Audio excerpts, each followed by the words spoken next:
पिछले सेशन में हम लोग मैन्युफैक्चरिंग का प्रोसेस के टाइप्स पढ़े थे, कैसे कैसे मैन्युफैक्चरिंग होता है। उसी में आज हम पहला टाइप्स को पढ़ने के लिए जा रहे हैं, वेल्डिंग प्रोसेस पढ़ने जा रहे हैं, ठीक है ना।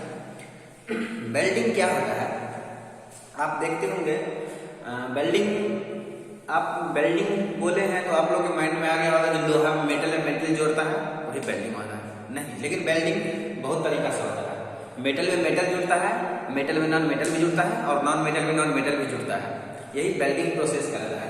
यहाँ आपको डेफिनेशन से क्लियर हो जाएगा वेल्डिंग क्या होता है। वेल्डिंग क्या होता है? It is the process of similar, it is the process of, देखिए, सिमिलर और डिसिमिलर मेटल, सिमिलर और डिसिमिलर, सेम और अन्य, मतलब सेम नहीं भी रहेगा, मेटल विथ और विदाउट, मतलब विथ और विदाउट एप्लीकेशन हीट, मतलब हीट या एप्लीकेशन के सहायता से या बिना हीट और एप्लीकेशन, इसमें से दोनों किसी ये और ये किसी एक को हम यूज करके अगर वेल्डिंग करते हैं वो भी एक वेल्डिंग प्रोसेस है। और देखिए इसमें प्रेशर और हीट था, विथ और विदाउट यूजिंग फिलर मटेरियल। अगर हम फिलर मटेरियल यूज कर भी सकते हैं, नहीं भी यूज कर सकते हैं, है ना। तो उसी को वेल्डिंग प्रोसेस क्या होता है?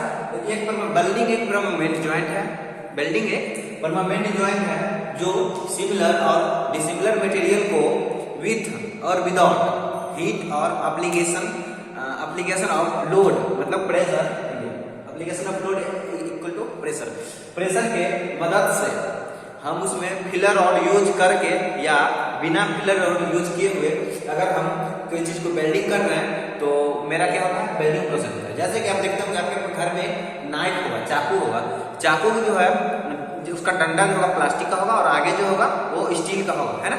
और लेकिन उसको क्या किया है, उसको वेल्डिंग करते समय उसमें फिलर रॉड नहीं दिया। फिलर रॉड क्या होता है? जैसे इलेक्ट्रोड कुछ इस टाइप का होता है, ये हमारा मेटल है और ये इस टाइप का रहता है, जल के फिलर रॉड वो है, ठीक ना।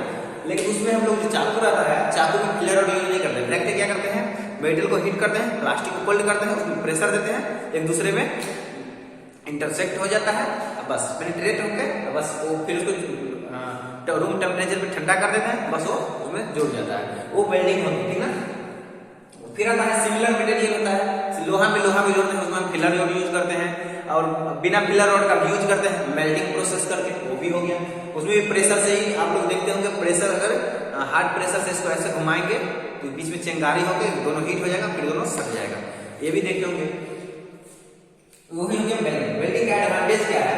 वेल्डिंग क्या होता है एडवांटेज? ये परमानेंट जॉइंट है, इसका एडवांटेज मेन होगा ये परमानेंट जॉइंट है, ठीक ना। और उसका क्या होता है? इट इज सिमिलर और dissimilar material can be easily joint, इसमें सेम और अन्य मेटल को इजीली हम इसमें ज्वाइंट कर सकते हैं। फिर नेक्स्ट क्या आता है? Welding can be perform any position easily. ये वेल्डिंग जो है ना हम कहीं इजीली एनी पोजीशन पे परफॉर्म कर सकते हैं, ठीक ना। अब देखिए कोई चीज का एडवांटेज है तो उसका डिसएडवांटेज भी होगा, बिल्कुल होगा डिसएडवांटेज। डिसएडवांटेज क्या है? Setup cost will be more, setup cost जो है इसका थोड़ा अधिक कॉस्टली होता है। वेल्डिंग टेक्नीशियन रिक्वायर्ड, इसमें जो है ना वेल्डिंग का जो टेक्नीशियन होता है, किसी आदमी से आप बोलिएगा आप वेल्डिंग कर लीजिएगा, आपसे नहीं हो पाएगा। जो वेल्डिंग डेली करता है उसी को, अगर आपको करना है तो आपको सीखना पड़ेगा वेल्डिंग, है ना, तो आपको थोड़ा मेहनत करना पड़ेगा, इसीलिए वेल्डिंग टेक्नीशियन इसमें रिक्वायर्ड होता है। There will be probability crack का ना, इसमें क्रैक का वो ज्यादा होता है, पॉसिबिलिटी ऑफ क्रैक इसमें ज्यादा होता है इंटरनल स्ट्रेस के कारण। अगर कोई भी चीज को आप देखते हो कि वेल्डिंग कर देता है तो अंदर में ना थोड़ा सा उसमें ऊपर एक स्लैग का लेयर बन जाता है ना, उसमें स्लैग का लेयर बन जाता है, उसको उसके अंदर ना क्रैक का ज्यादा चांस रहता है, ठीक है ना, वेल्डिंग में। तो वेल्डिंग का इंट्रोडक्शन हम लोग पढ़ लिए। कल हम लोग पढ़ेंगे, नेक्स्ट लेक्चर में हम लोग पढ़ेंगे वेल्डिंग का टर्मिनोलॉजी ऑफ वेल्डिंग। ओके।